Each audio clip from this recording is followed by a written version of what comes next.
Cinnamon Bun LitRPG, by RavensDagger. Chapter 0, A Call to Adventure. I was always the sort of girl that looked for the call to adventure, be it in real life or between the pages of a book. So when my time came, I jumped on it.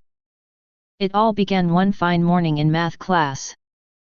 I was leaning forwards on my desk, elbows down and eyes on the board where our teacher was explaining something about geometric series. It wasn't my favorite teacher and it was certainly not my favorite subject, but I wanted to keep my grades up all the same. I only had a few months to go before high school was over, and then the whole world was going to open up. A low sound rang out. Sort of like a cowbell being dropped from the top of a skyscraper into a 55-gallon drum. I jumped in my seat and looked around, but all I found were a few students and friends looking at me curiously. I smiled sheepishly and got some grins in return. I was about to ask if they had heard the bong noise when it appeared before me. A box, thin and nearly translucent, held in the air by nothing at all and with a simple request on it. Bong.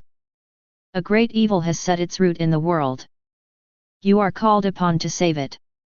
Do you accept this quest? There were two boxes below that, one labeled I accept, the other I refuse. I tilted my head to the side, the box following the motion, then whipped my head to the other side of the desk only for it to glide back to the center of my vision. I held back a smile. It couldn't be real. Hey, I whispered to the girl next to me. Do you see that? She followed the direction my finger was pointing and stared at the boy sitting one row ahead. His hair, she asked. So, she couldn't see the floaty prompt box. I waved off her questioning look and refocused on the box. The box that offered me a quest.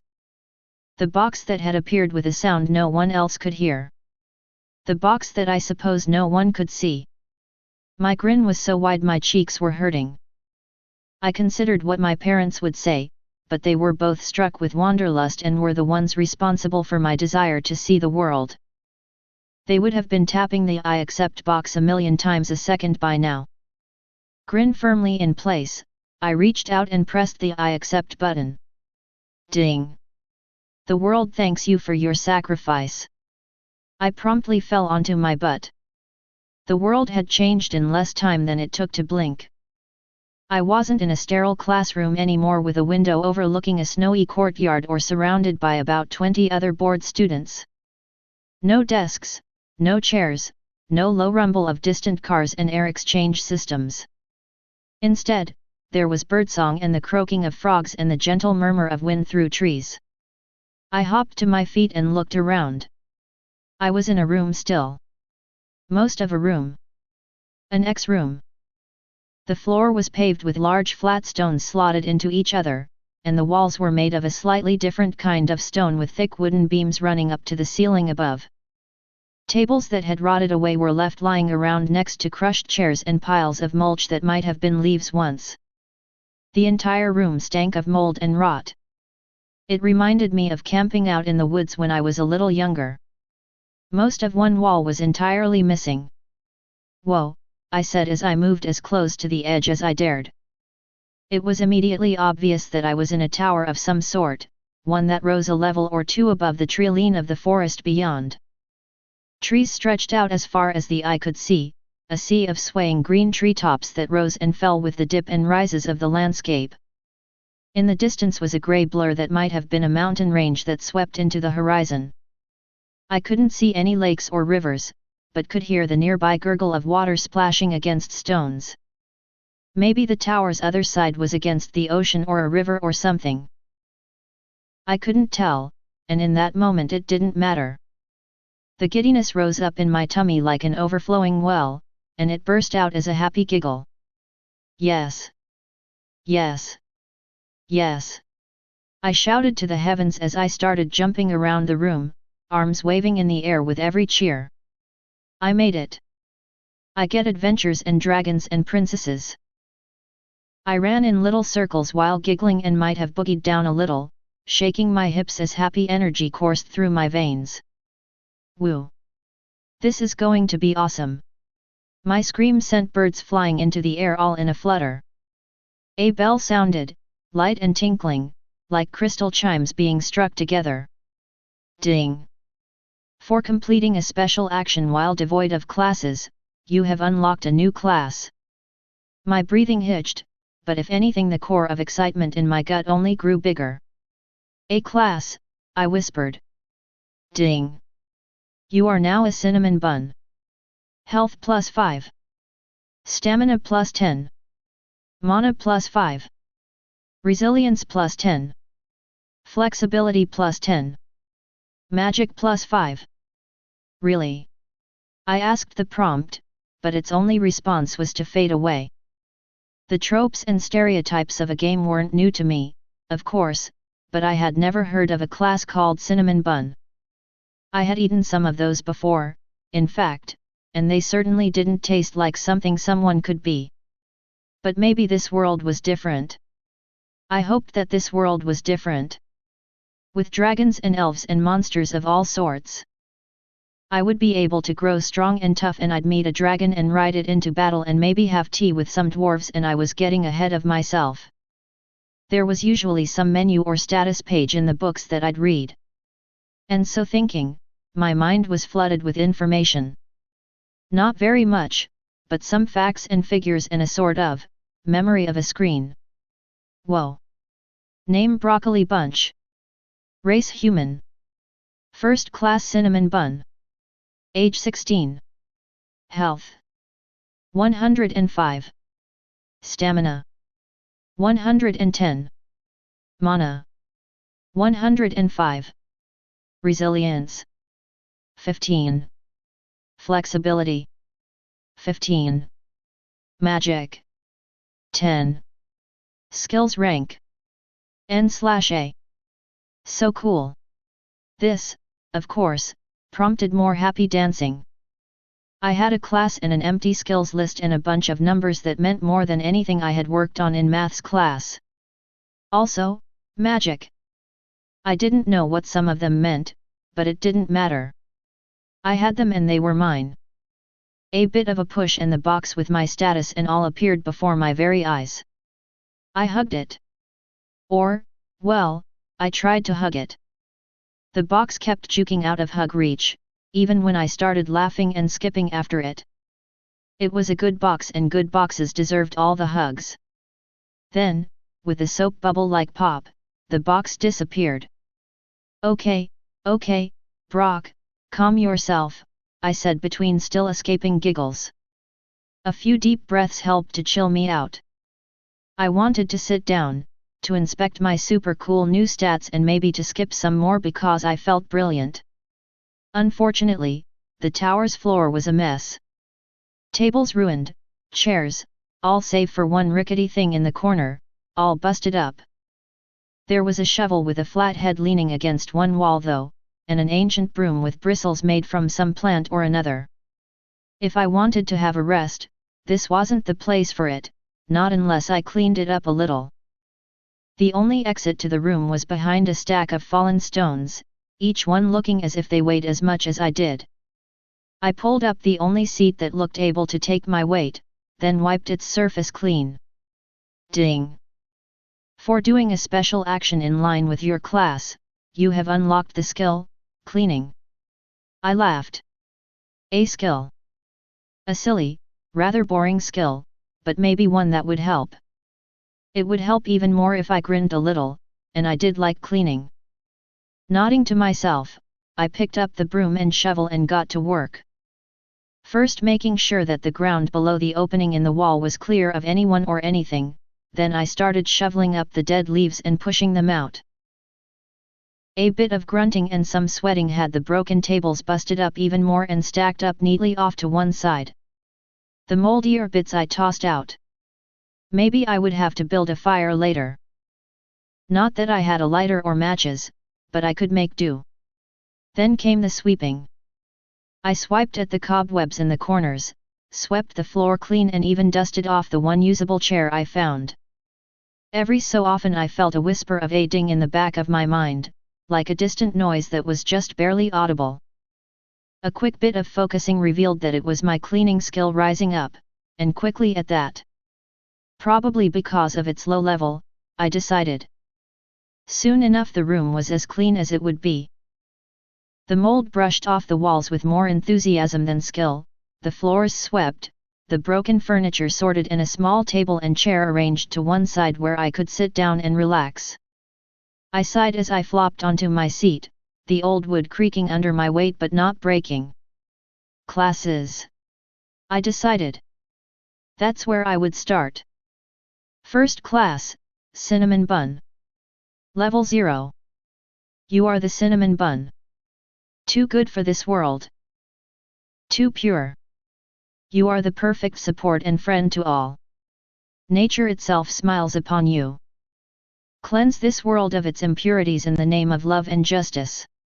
I snorted. That wasn't the most helpful description I'd ever seen. Too pure? Well, okay, so maybe I was a little naive. Sometimes, all of my friends said so, and everyone was my friend. But the class description didn't have to be so smug about it. Also, first class, which meant that I could maybe unlock a second at some point. Dragon Rider class, here I come. The cleaning skill sort of made sense if it was tied to some sort of class ability to cleanse things. Maybe it was a class that was good against the undead? I certainly hoped so. Seeing a walking skeleton would be creepy. Unless it was a nice gentlemanly skeleton, in which case that was all right. It wasn't okay to mock or judge others because of their appearance after all. Humming to myself, I focused on my cleaning skill instead. Cleaning. Rank F, 90%. The ability to clean. As this skill rises in level, your ability to clean will improve. Well, okay. That was utterly underwhelming. Still, maybe as I got better at it I would be able to keep myself and the world around me clean too. It was worth it. I stretched in my new seat then hopped off. It wasn't time for sitting back and relaxing. It was time to do stuff. First I had a bunch of things to test out. Trying to figure out if I had an inventory of some sort was fruitless. No amount of shouting inventory amounted to anything. Then I looked for a handy help menu, but that was absent too. But, after much searching and some head scratching, I found something incredible. You have one active quest. The Hole Down Under. An evil root has plunged into the world. Find it. Remove it. That was it. No waypoints, no hints. Not even a handy-dandy list of rewards. I huffed at the quest box and that was apparently its hint that it wasn't needed anymore. What even was an evil root? Well, that didn't matter. Maybe it was the sort of quest that would take a long time to accomplish. I didn't have that luxury. The sum total of my belongings amounted to a pretty blouse I had bought on sale a week ago, a sturdy pair of shoes I liked, a thick cotton skirt that reached to just below the knees and some warm stockings. And of course my underthings. Not even a jacket. Fortunately it was warm wherever I was. So no need for too much warm clothing. Though a blanket would have been nice. Or a towel. I had failed hitchhiking 101 already. Shrugging to myself, I moved to the edge of the hole in the wall and looked down. 2 stories from my little nook to the ground, at least judging by the number of windows. The floors looked rather tall. Or maybe that was my newly discovered fear of falling to my death that was talking. A look over to the blocked doorway confirmed that there was no way I was moving the stones there. No ropes, no safety equipment, no easy way down. At least the rocky walls of the tower were rough and had plenty of handholds. It might be possible, easy even, to climb down. Firming up my resolve, I prepared myself to climb over the edge. My first step into a wild new world.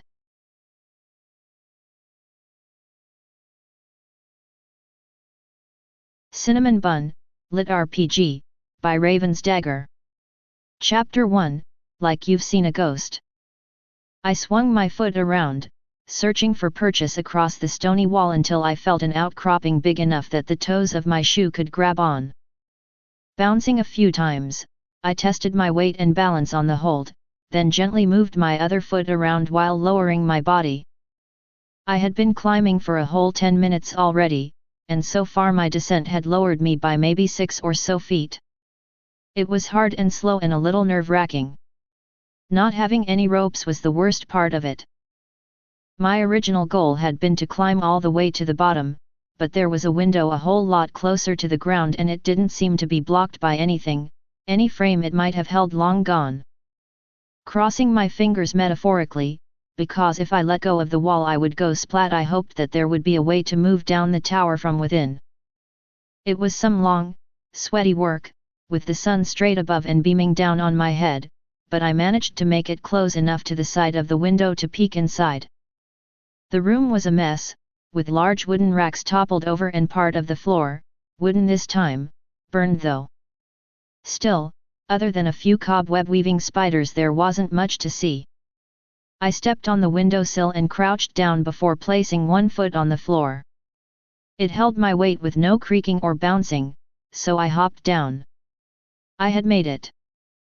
The door to this room was a splintered mess on the ground, as if someone had burst through in a hurry, and I could kind of guess why. This was an armory. There were racks for armor off to one side, with a few scraps of cloth and leather left behind. Loot. With an eager giggle I bounced over to the racks and tried picking up some neat-looking pauldrons, but the leather was dry and cracked and broke apart almost as soon as I grabbed it. The cloth armor beneath was little better. This place had been abandoned for a long time, I guessed. The racks that had tumbled over looked like they were meant to hold weapons on them, spears or swords. I started towing around the rubble and a couple of pokes with my foot revealed some spearheads lying on the ground, shafts long gone. The racks were made of sturdier wood, or wood that didn't rot, maybe. And then I found it. Nearly buried under a pile of wood and colored nearly the same brown was a sword. Not just any sword, but a huge thing that was longer than my entire arm span. It took plenty of grunting and lifting and some more sweat to yank it out, but soon enough I held my prize before me. The sword was bent in its middle, and the edge was nicked quite badly, and maybe it was a teensy bit very rusted, but I now had a sword. I spun around, sword raised above my head in victory and cheered. "Rat, someone, or something," said. I froze, body going rigid at the sound. I wasn't alone. Lowering my new sword, I moved towards the door, carefully avoiding the burnt hole in the ground in case I fell through. I tried to move as silently as I could as I poked my head out into a corridor lined with slitted windows on either side. The tower was apparently part of a bigger facility, placed at a corner where two long corridors met. One ended about 24 meters to my right in a staircase that dropped down, the other passage was blocked by fallen masonry, the light of day shining through the cracks. "Hello?" I asked. "Rrr." The noise was, a growl? Maybe? It sounded more like the kind of noise I'd make if you were to try and poke me awake. It came from the passage with the stairs. Placing my sword on my shoulder, I moved towards the nearest arrow slit, this one facing the opposite direction from the wall I had scaled down. There was a town. Not a big one. I counted 15 roofs, most just a little lower than the level I was on, and in bad need of some patchwork. Some looked to have been lit on fire a long time ago, timbers showing past missing roof tiles. The building I was in seemed to be a tall wall that circled all the way around the town, another tower placed on the opposite end from where I was. There was a lot you could tell about people from the kind of house they lived in. All of these had different sorts of shingles, with most of them a sort of dull clay red. Every house had a chimney and I couldn't see any wires running from home to home. That confirmed a few things for me. Whoever had lived here was human-sized. The armor helped narrow that down too. I moved on. There would be plenty of time to explore soon. I was certainly looking forward to it. The descent to the next floor down was much easier with steps as opposed to rock climbing. I wholeheartedly approved of steps. The bottom floor was a mess. Old soggy papers turned to mulch on the ground, barely leaving an imprint, stains that I hoped weren't blood. Lots of signs that there had been a fire. There was an exit, at one time, a sort of archway with a large door in it leading into the village, but it had collapsed. And under the pile of rubble from that collapse was the mysterious stranger making all that noise. I swallowed as I stared at the skeleton stuck under a few choice stones.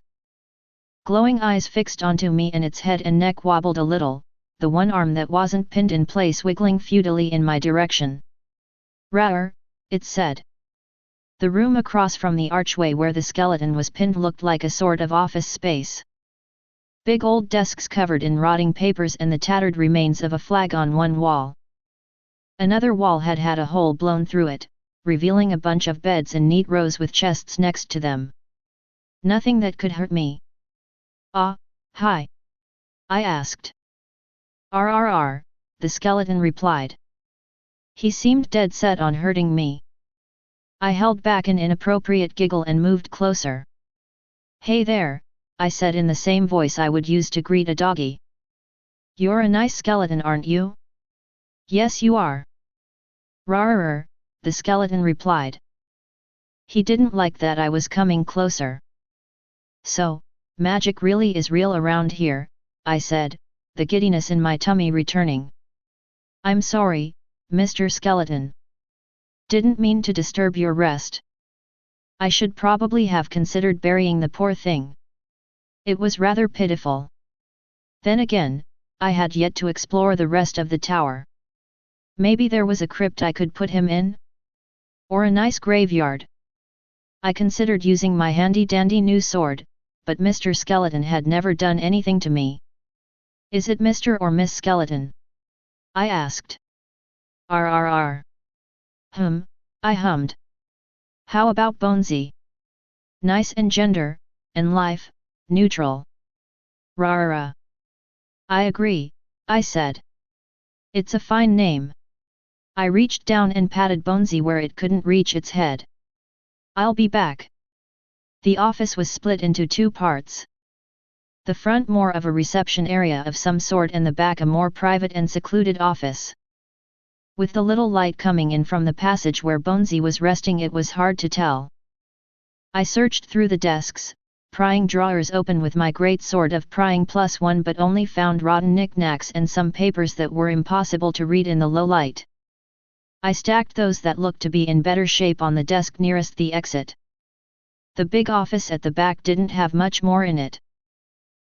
A few bottles tucked in the desk, still closed and with labels that, when brought to the light, revealed designs of grapes on them.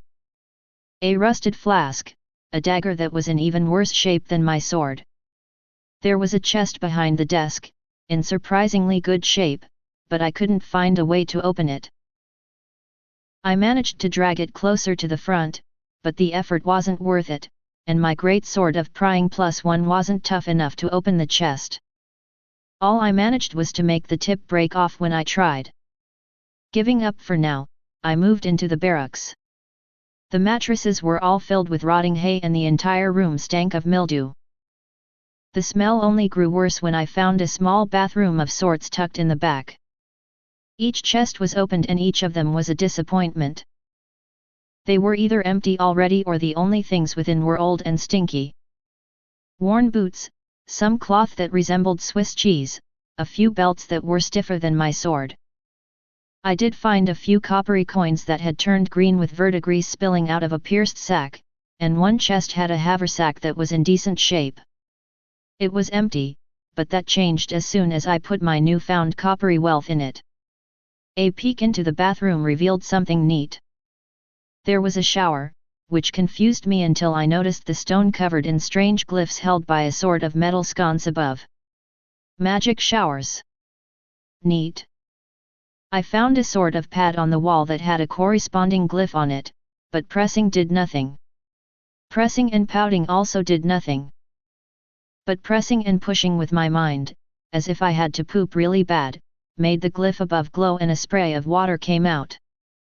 It was weak and lukewarm and I might have shrieked when it splattered onto my head, but it was water. I wasn't going to die of dehydration. Yay! The only other thing of interest was a small cupboard filled with cleaning supplies. A mop that didn't look usable, some clothes that were moth-worn but still usable. Another broom and a dustpan and bucket. Well, I already had some levels in cleaning. I weighed the value of cleaning out the old barracks against resuming my explorations. In the end, exploration won out handily. Grinning from ear to ear, I pressed on past Bonesy and down the main corridor inside the wall. A convenient hole in the wall allowed me to squeeze out of the barracks with my haversack and sword in tow. I had a town to explore. If I was lucky I would find some food and a place to rest for later. Maybe some clothes and a way to contact people. Oh, and magical tomes, and ancient swords and of course a bunch of new friends. It was going to be brilliant. I exited behind a stout little house that was squished between two others. There had been a fence behind it, but it was torn apart at some point long ago. I moved around the house, intending to circle the town and see everything before checking in the houses one by one. A map would have been nice, or a geography for dummies book in English. Instead, as I rounded the corner of the house and moved into an alleyway, I came face to back with a floating, white specter. It was a person, sorta. A hazy image suspended in the air, their clothes fluttering in a wind that I couldn't feel. I felt colder just watching them. Not a metaphorical cold either. Hello. My name is Broccoli, do you want to be friends? I asked. The ghost turned around slowly, its placid, bored face tilting down to look at me. Then its features turned ugly and it screeched. You have heard the screech of a fearsome creature. Your soul is shaken. I shook. Arms and legs and chest wobbling as the ghost moved in closer, one hand moving back as it got ready to swipe at me. My sword. I remembered my sword and flung the heavy piece of steel at the ghost, only to see it fly through the monster and bounce on the ground behind it. Oh, shoot. I'm sorry Mr. Ghost, I didn't mean to, and I'm sorry, and oh I don't want to die, I'm leaving now. I turned tail and ran.